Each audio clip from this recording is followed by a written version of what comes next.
ہمیں quality extension service کی ضرورت ہے. گورنمنٹ کا ایکسٹینشن کا شعبہ شاید وہ کردار ادا نہیں کر پایا جو اس شعبے سے توقع تھی. اب آپ کے خیال میں ہم کتنے پیچھے ہیں پر ایکڑ ییلڈ جو ہے کراپس کی، مثلا ویٹ کو ہی لے لیں تو ہم دنیا کے مقابلے میں کہاں فال کرتے ہیں؟ دیکھیں دنیا کے مقابلے میں تو ہم پیچھے ہیں. میں تو دنیا کی ابھی مثال دینے کی بجائے آپ کو یہ کہوں گا پاکستان میں ہی اگر ہمارے ایسے کاشتکار ہیں جو 50 سے 60 من گندم کی پیداوار لے رہے ہیں تو اس کا مطلب یہ ہے انہی زمینوں پہ اسی ماحول میں انہی چیزوں کو استعمال کرتے اگر وہ 50 سے 60 من لے رہے ہیں پیداوار تو ہم ملکی اوسط پیداوار کو کیوں نہیں 50 سے 60 من تک پہنچا سکتے. وہ ہم 29 سے 30 من کے درمیان کھڑے ہیں اور پچھلے 10 سال سے ادھر ہی کھڑے ہیں 29 سے 30 من کے درمیان. تو جب تک ہم اپنی پیداوار نہیں بڑھائیں گے تب تک ہمیں گندم کی پوری جو ہے نا ضرورت وہ پوری نہیں ہوگی. ہم امپورٹ پہ ڈیپینڈنٹ رہیں گے.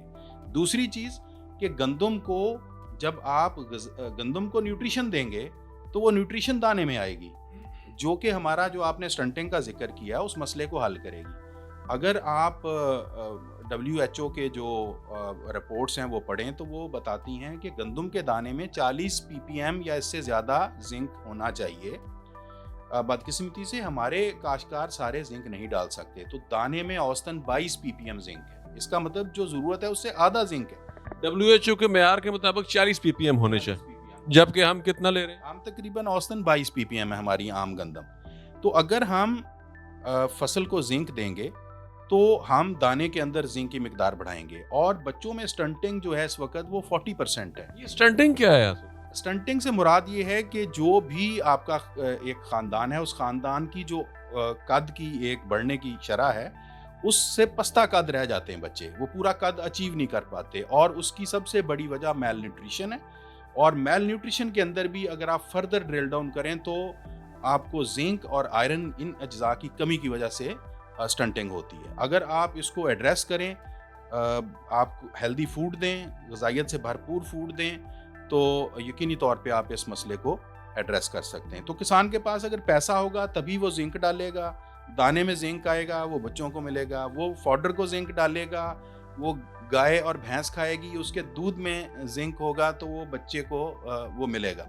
تو اس طرح سے باقاعدہ نہ صرف یہ کہ پروڈکشن بڑھے گی فوکس کرنے سے بلکہ غذائیت بھی امپروو ہوگی. تو ایک طرف فوڈ سیکیورٹی میں سب کا پیٹ بھرے گا خوراک سے اور دوسری طرف وہ خوراک جو ہے وہ غذائیت سے بھرپور ہوگی. آصف صاحب یہ کہ آپ کے خیال میں آپ نہیں جانتے کہ یہ ریاست کی ذمہ داری ہے کہ اپنے شہریوں کو جو ہے ایک نیوٹریشن والی خوراک دے، مطلب کوالٹی والی خوراک دے. اور جو ذکر کیا آپ نے ریسرچ کا تو یہ جو سٹنٹنگ آ رہی ہے یا جو میل نیوٹریشن ہو رہی ہے اس کی وجہ ریسرچ کی کمی تو نہیں ہے؟ جی واقعی اس کے اندر نہ صرف ریسرچ کی بھی کمی ہے بلکہ میں سمجھتا ہوں اویئرنیس بھی نہیں ہے. کہ ایک طرف آپ ریسرچ سے کوالٹی سیڈ دیتے ہیں اور ریسرچ پہ مبنی آپ کاشتکاروں کو آگاہی دیتے ہیں تاکہ وہ اپنی کراپ کو اس طریقہ کار کے مطابق ریکمنڈیشنز کے مطابق اگائے اور زیادہ پیداوار حاصل کرے.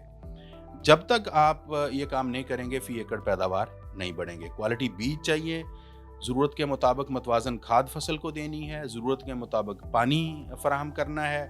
ہماری جو میکانائزیشن ہے وہ نہ ہونے کے برابر ہے دوسرے ملکوں مقابلے میں. میکانائزیشن کو ہمیں ترغیب دینی ہے، سوئنگ، ہارویسٹنگ، یہ سارا تاکہ کسی بھی سٹیج پہ لاسز نہ ہوں.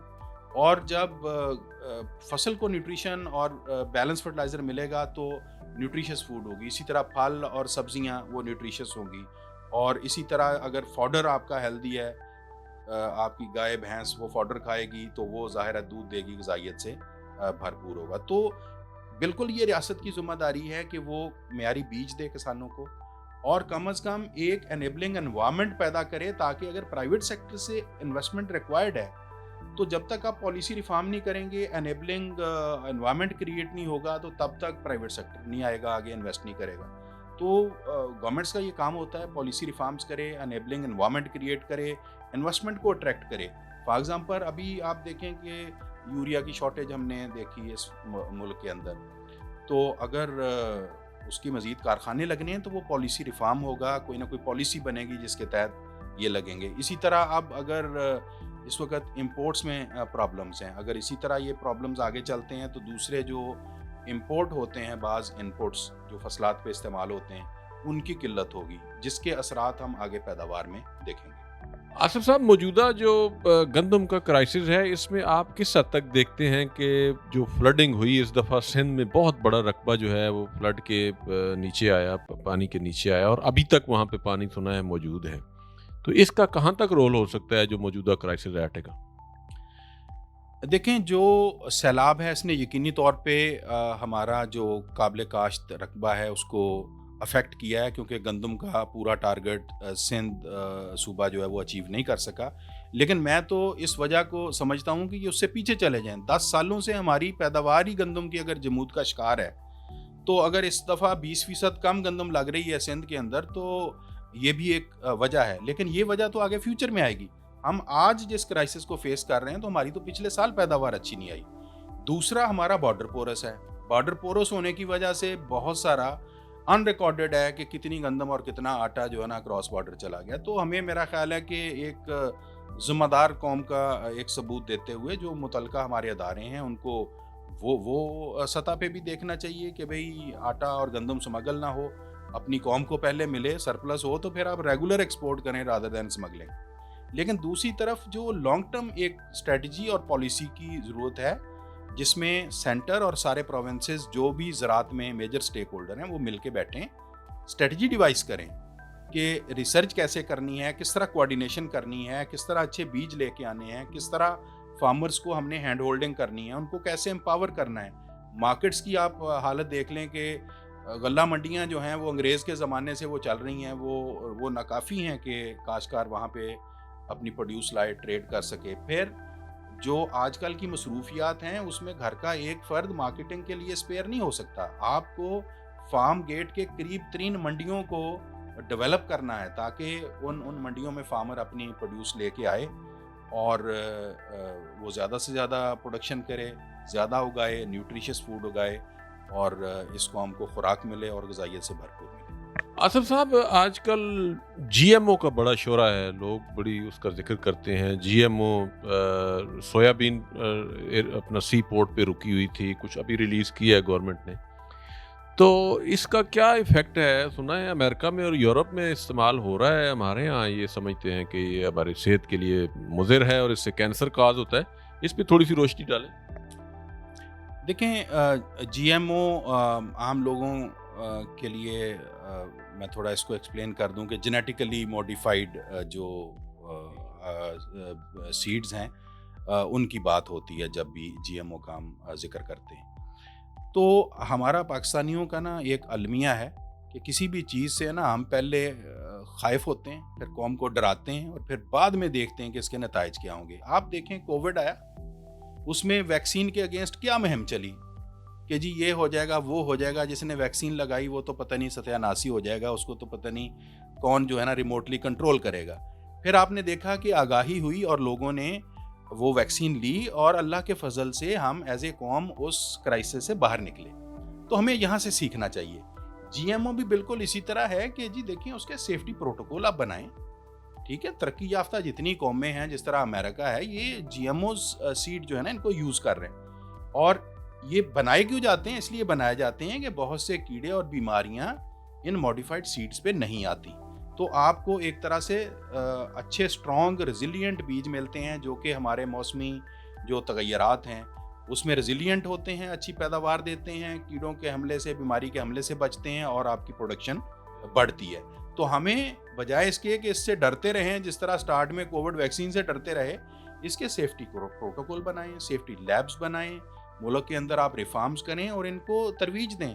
بی ٹی کاٹن ہم پاکستان میں نہیں لے کے آئے، انڈیا باقاعدہ ایک پروگرام کے تحت لے کے آیا، وہ آج کپاس کی پیداوار میں آگے نکل گیا، اور ہم جو ہے وہ بی ٹی نہیں لانا چاہ رہے تھے، وہ پتہ نہیں کیسے پاکستان میں آ گئی، کوئی فارمر لے آئے وہ بیج کہیں باہر سے، وہ ملٹیپلائی ہوتے ہوتے ہوتے جب ایک بہت زیادہ رقبے پہ پھیل گیا تو تب جا کے گورنمنٹ نے کہا کہ ہاں جی ٹھیک ہے جی بی ٹی پاس کر لیں۔ تو ہم کیوں نہیں ایک پالیسی بنا لیں، اگر کوئی تحفظات ہیں ان تحفظات کو ایڈریس کرنے کے لیے پروٹوکول ڈیولپ کر لیں، تو کوئی مذائقہ نہیں ہے کہ ہم جی ایم او بیج جو ہے وہ لگائیں۔ یہ جو سویابین ہے، یہ سویابین کوئی آج نہیں پاکستان میں امپورٹ ہو رہا، جب سے بھی قلت ہوتی ہے پروٹین بیسڈ گرینز کی تو یہ امپورٹ ہوتے ہیں۔ ون ڈے میں ایڈیبل آئل کے طور پہ بھی اس کا آئل یوز ہوتا ہے، پولٹری فیڈ میں یوز ہوتا ہے.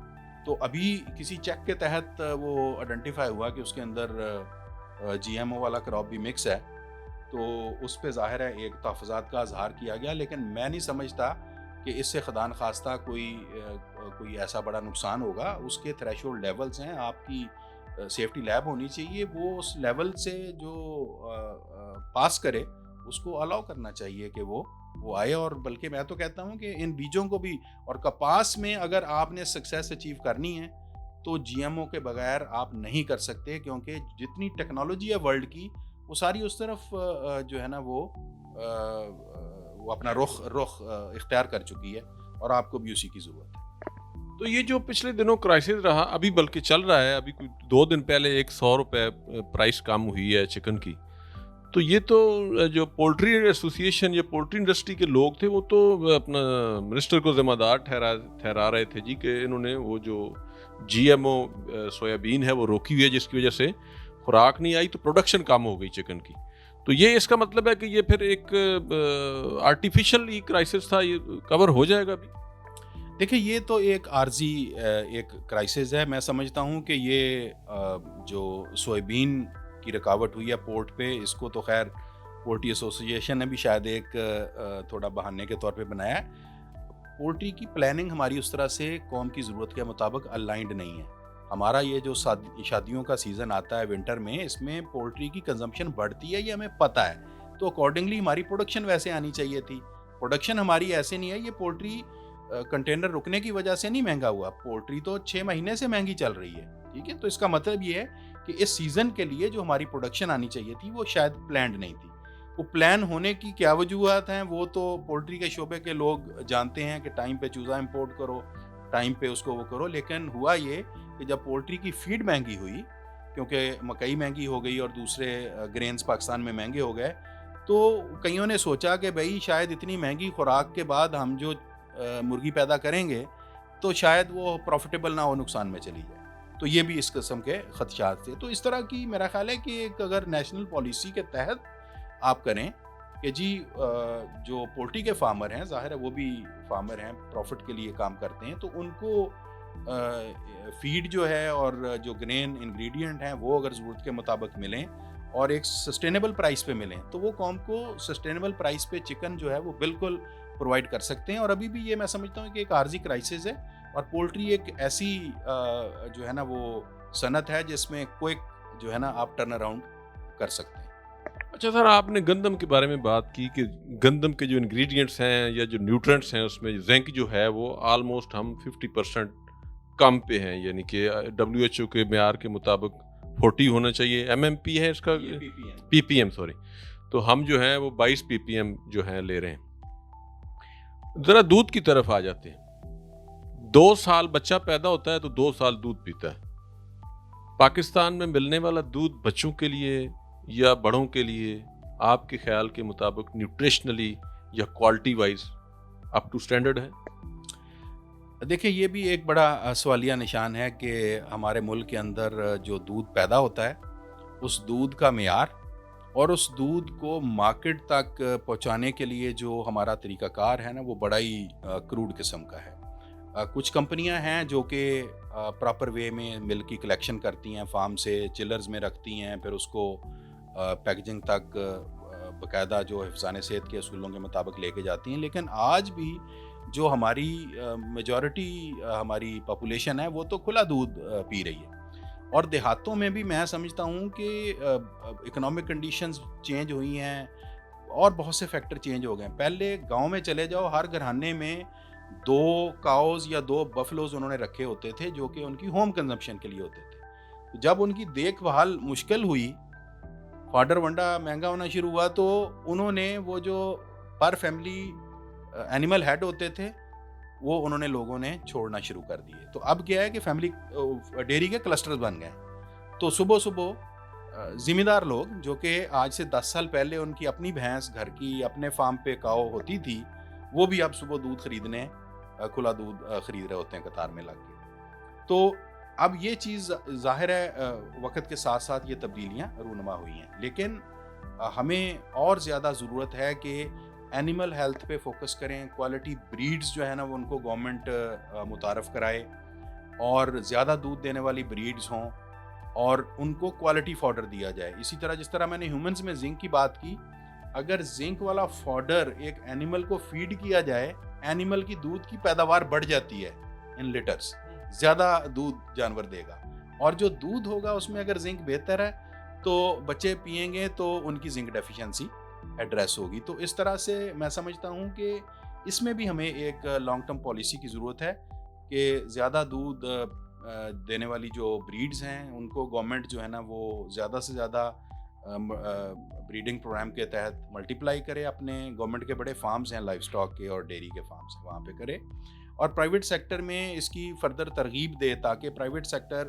سرٹیفائڈ جو بریڈ ہے وہ آگے فارمرز کو ملٹیپلائی کر کے دیں تاکہ دودھ کی پروڈکشن بڑھے اور صحت مند معاشرہ جنم لے. آپ کے خیال میں کتنی کنزمپشن ہے دودھ کی اور کتنی پروڈکشن ہے؟ آپ سمجھتے ہیں کہ جتنی ہماری ضرورت ہے، ریکوائرمنٹ ہے، اس کے مطابق پروڈکشن ہو رہی ہے؟ دیکھیں یہ ایک آدھ میری کمپنی سے بات ہوئی کہ دودھ پیدا کرنے میں ہم کہتے ہیں جی ہم 5واں ملک ہیں، لیکن پریکٹیکلی جب دودھ لینے گئے، دودھ اکٹھا کرنے گئے تو ان کو نظر آیا کہ دودھ کی اتنی پروڈکشن نہیں ہے جتنی شاید ہم بات کر رہے ہیں. ہمارے پاس شاید اینیمل ہیڈ کاؤنٹ تو ہے لیکن پروڈکشن کم ہے. وہ پروڈکشن کی وہی وجوہات ہیں جو ہماری ہیومن پاپولیشن کی ہیں، کہ جس طرح انسانوں کو صحیح خوراک نہیں ملتی تو بچے کمزور ہیں، سٹنٹڈ ہیں، جو ہے نا وہ ہیلتھ کے ایشوز ہیں. اسی طرح جانوروں کو بھی پوری جو غذائیت ہونی چاہیے وہ نہیں ملتی. پورا فوڈر، ونڈا، اس کی غذائیت، اس کی میڈیسن، ویکسین، ان چیزوں کا پورا اس طرح سے خیال نہیں کیا جاتا، جس کی وجہ سے ہمارے جو جانور ہیں ان کی بھی پروڈکٹیوٹی لو ہے. تو یہ ایک ڈوئل فنامنا ہے کہ ایک طرف آپ کی فصلات کی جو فی ایکڑ پیداوار کم ہے، دوسری طرف آپ کے جانوروں کی جو دودھ کی پیداوار ہے. پھر اسی طرح جو اینیمل فیٹننگ کے لیے یعنی گوشت کے لیے آپ اپنے فارم پہ پالتے ہیں، ان کی بھی وہ گروتھ نہیں ہے جو کہ بر وقت آپ کو اچیو ہو. تو میں سمجھتا ہوں کہ اس کے اندر بھی ہمارا جو لائف سٹاک اور ڈیری ڈیولپمنٹ کا شعبہ ہے وہ اپنا رول پلے کر سکتا ہے کاشتکاروں کو بیک اپ سپورٹ سے. آلدو پچھلے کچھ سالوں میں کافی امپروو ہوا ہے ہمارا لائف سٹاک اور ڈیری ڈیولپمنٹ کا شعبہ، اور کسانوں تک پہنچ کے ان کو وہ آگاہی دیتے ہیں جانوروں کی ہیلتھ کے بارے میں. لیکن بہت بڑا جو چیلنج ہے وہ یہ ہے کہ quality feed for the animals.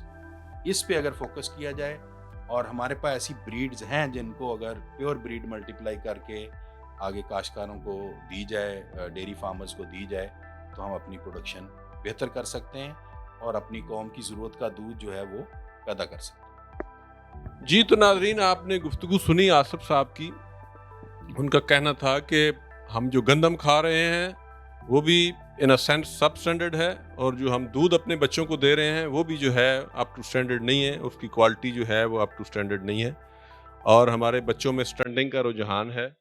اور ہمارا جو کلیم ہے کہ جی ہم دنیا میں 5واں ملک ہیں دودھ پیدا کرنے والا، وہ بھی شاید اس کے بارے میں اتنے وہ شور نہیں ہے.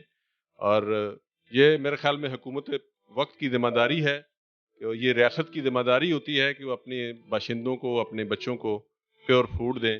اب دیکھیں حکومت اپنے جو سیاسی مسائل ہیں ان سے نکلے گی تو اس طرح توجہ دے گی. آپ مجھے اجازت دیجیے، نیکسٹ ویڈیو کے ساتھ پھر حاضر ہوں گے. اللہ حافظ.